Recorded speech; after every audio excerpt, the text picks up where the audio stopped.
Getxoko gazte baten hilketa dela eta Getxoko udaleko bozeramaileen batzordeak bere atsekabea eta elkartasuna adierazi nahi die biktimaren senideei eta lagunei. Baita gertaera honen gaitzespen irmoa ere agertu nahi du. Gertakari tragiko eta mingarri honek hunkitu egiten gaitu eta komunitate gisa eragiten dugu.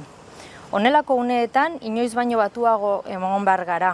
Eta edozein eztabaida konpontzeko indarkeria erabiltzeari uko egin behar diogu.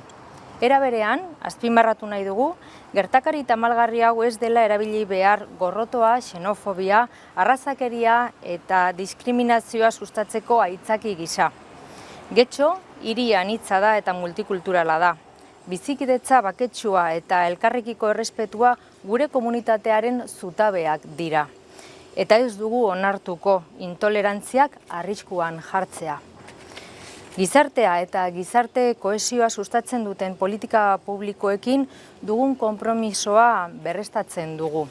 Gure udalak lanean jarraituko du auzokide guztien arteko loturak sendotzen dituzten ekimenetan, haien jatorria edozein dela ere.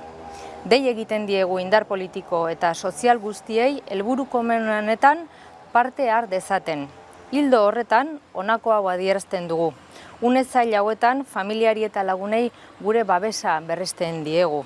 Errespetua eta tolerantzia bermatuko duten formakuntza, prebentzio eta sentsibilizazio kanpainak sustatzen jarraituko ditugu.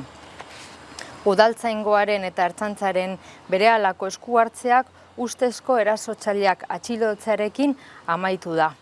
Segurtasun eta prebentzio neurriak indartzen jarraituko dugu, gure bizikidetza aldatzen duten hain gertaera larriak saihesteko.